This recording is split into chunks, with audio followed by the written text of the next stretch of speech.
Mulane sing ngaji kula sakniki harus siap bersaksi. Hadis ning Bukhari iku sahih. Nabi ngendikan fa'arju an aku na aktsarahum tabi'an yaumal qiyamah. Nabi itu mengklaim bahwa pengikut beliau itu terbesar di dunia sampai kiamat. Сегодня ко мне одна пожилая женщина подошла и говорит: батюшка, объясните мне одну вещь. Я говорю: ну давай, попробуй. Что иногда бывают такие вопросы задают, что и не ответишь. Вот я, говорит, ну она уже пожилая, говорит, когда мне нужен фрам, я поднимаю руку, останавливается машина, и меня везут. Если за рулем мусульманин, он с меня денег не берет. Говорит, ну не может сын брать деньги с матери, тем более, когда она едет молиться. А если останавливается русский крещеный, то он говорит, это моя работа, и берет деньги. А я говорю, да очень просто. Эти мусульмане гораздо ближе ко Христу, чем те крещенные водители, которые, может быть, даже когда-то и в церковь приходят на Пасху там или еще что. Потому что в них нет ни милостыни, ни жалости, ни милосердия. Вместо того, чтобы уцепиться за бабушку и сказать, а дай я тебя еще покатаю, давай я тебя и в прачечную свожу, и за квитанцию заплачу, давай я тебя в магазин свожу, и сумки отнесу на твой этаж. А если у тебя там лифт, ну, до лифта. Потому что это есть угодно Богу. И вот так интересно. То, что угодно Богу, современный мусульманин знает. А то, что угодно Богу, современный крещеный не знает. И кто же ближе к Богу? Поэтому будущее за этими мусульманами. За ними будущее. Они будут населять эту землю. Потому что современным крещенным это все не нужно. Они и горячие, они и посты соблюдают.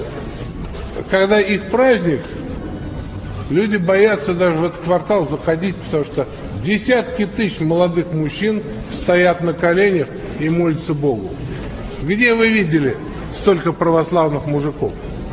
Нигде и никогда. Только одни бабы.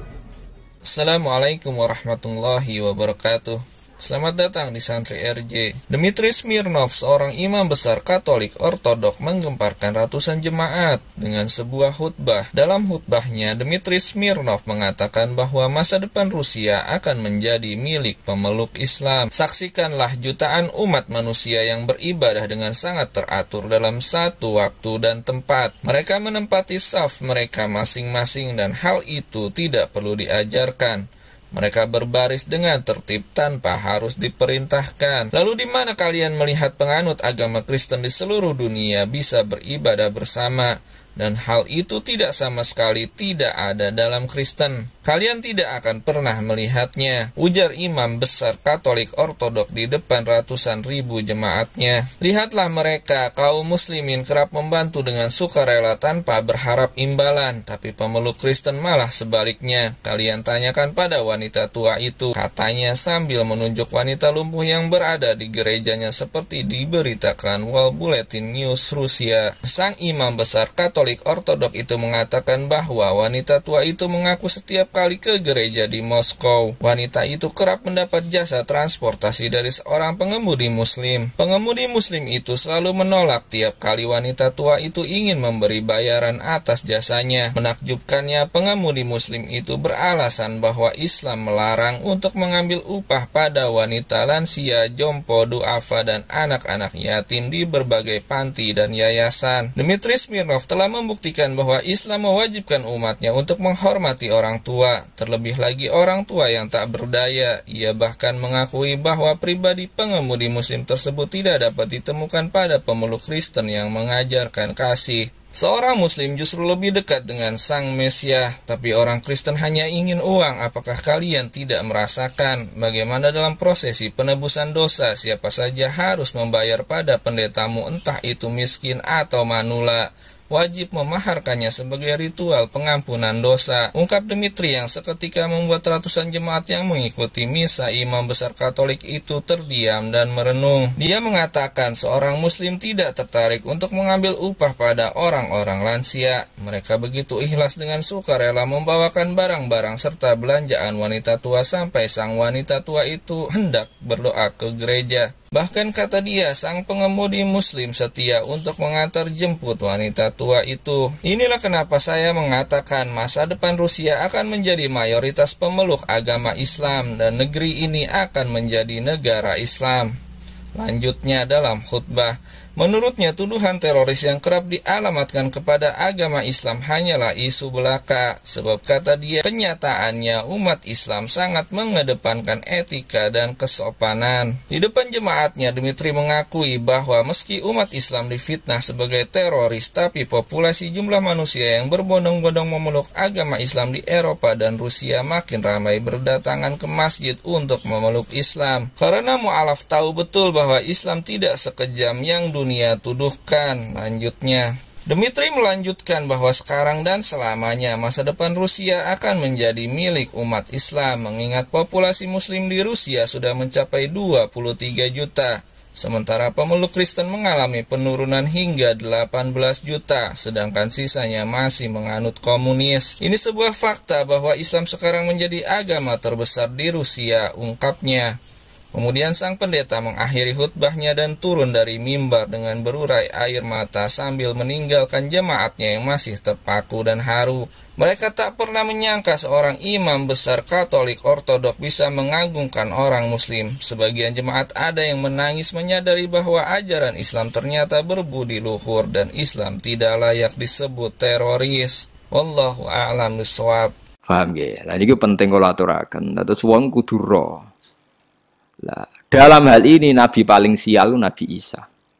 Paling elek nasibnya. Mulane jeng ben kula jeng ben nak tengah akhirat Nabi paling kula kepen ketemu Nabi Isa. Nabi Muhammad karuan wong Nabi kula. Cara kula ketemu Nabi Muhammad kok jengwon Nabi sing bareng ketemu sapa? Kula kepengen sowan Nabi Isa. Kok Nabi paling nyesal Nabi sinten Isa. Lara-larane wong nak disalahpahami penggemari. Mulane sing ngaji kula sakniki harus siap bersaksi. Hadis ning Bukhari iku sahih. Nabi ngendikan fa'arju an aku na aktsarahum tabi'an yaumal qiyamah. Nabi itu mengklaim bahwa pengikut beliau itu terbesar di dunia sampai kiamat. Tapi coro statistik dunia yang diomongkan, didengungkan oleh media, oleh buku-buku, mayoritas agama di Indonesia yang di dunia kan Kristen. Islam nomor 2. Ini ku coro kula keliru. Nak sing terkait Isa iku keliru. Nggih sing terkait Isa napa keliru. Kelirune ngeten.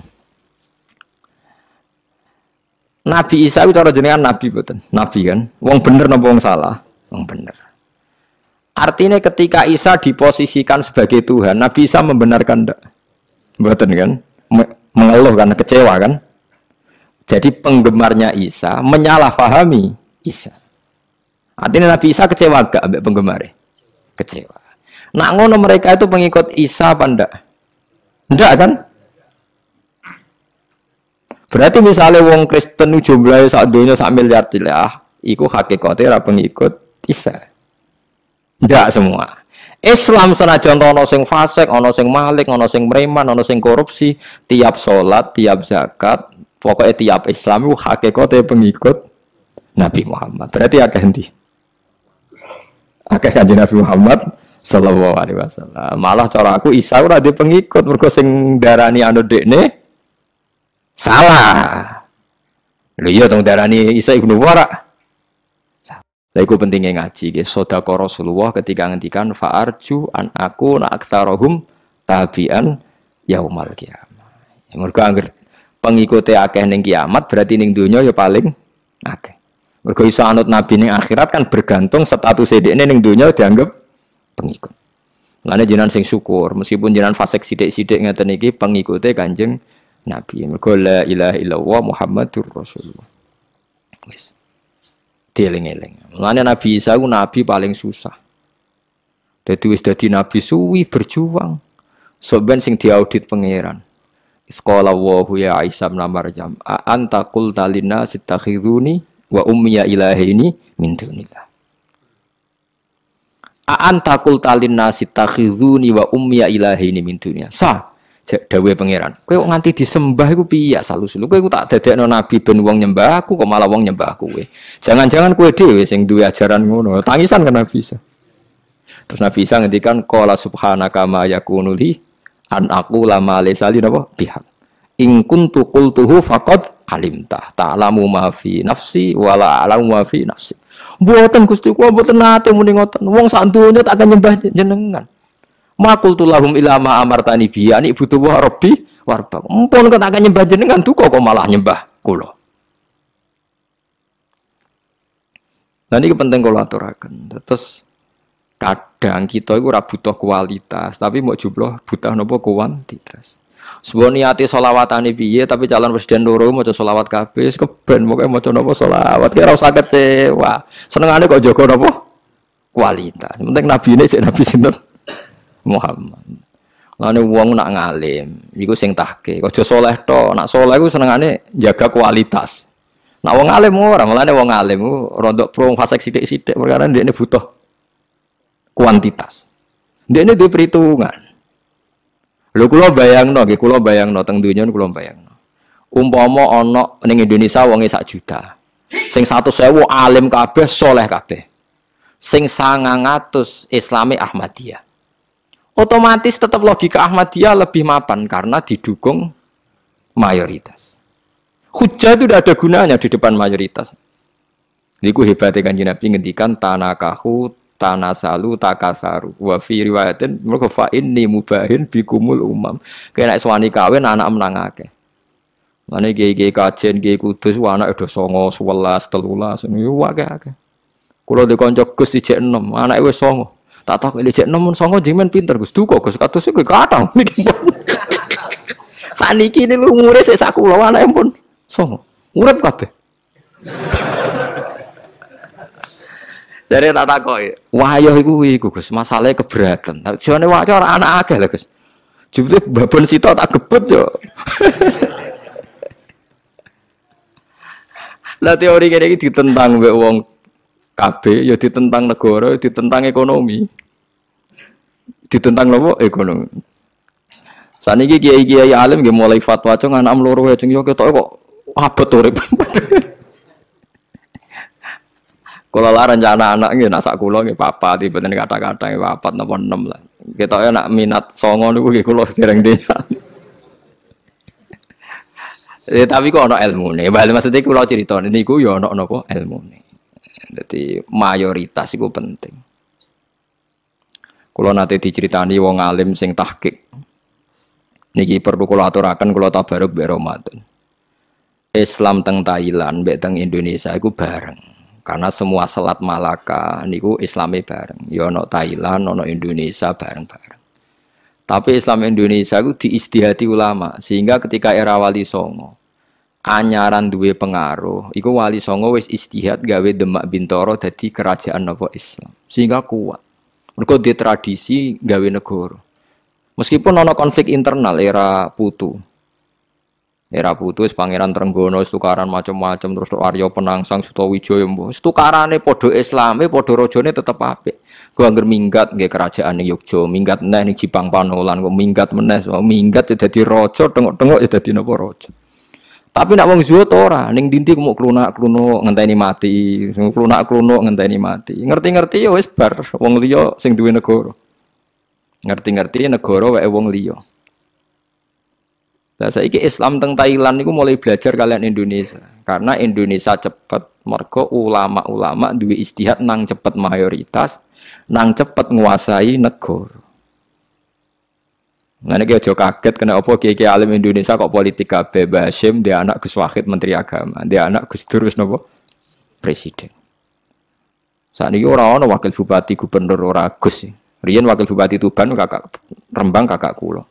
Sakniki misalnya gubernur Jawa Timur wakilnya ya Gus Ipul. Wah iki Gus-gus sing njabat teng Jakarta niku keluargane Syekh Isa Al-Fadani golongane Bustanul Arifin. Syekh Isa Al-Fadani sing ngalim teng Mekah. Niku ponak-ponakane dadi menteri teng Jakarta. Perkara ning ngoten niku ngejar mayoritas, cek mayoritas jumlahe, cek polemike, cek opinine iku kudu Islam syiar. Liuzirahu 'alad dini kulli. Haru maknane ketok. Saya sampean saiki tak tasrifno dzahara yadharu dzuhuran maknane napa? Ketok. Nak dianut wazan afala adhara yudhiru. Ketok iku mayoritas ta minoritas? Mayoritas. Ana Mustafa sering tak amuk perkara kowe ora alim aku. Kowe salehmu dadi khawarit mbok terus-terus nemen tak latih aja jemen dadi saleh napa khawarit. Kena saleh khawarit pokoke sithik lah nak napa kualitas. Yo paham iki penting kula atur. Nah sebab iku nabi ku ngoten niku. Nabi kudu dikampanyakno nak sak grup. Mangane Nabi Muhammad bolak-balik aku anut Ibrahim, aku anut Musa, anut Isa. Nak nganti nabi dianggap mandiri kecelakaan. Perkara ini kecelakaannya terus mendingin Nabi jare wong Yahudi. Musa itu beda mbek Muhammad. Wong jare wong Nasrani, memang Isa itu beda dengan mergo ajarannya Nabi dipisah. Bisa lha iku mulane dikon maca ning akhir surat Baqarah, ciri utama wong Islam sing bener apa la nufarriqu baina ahadim mir rusuli. Semua rasul itu sama, cara pandang sama, cara bertauhid sama.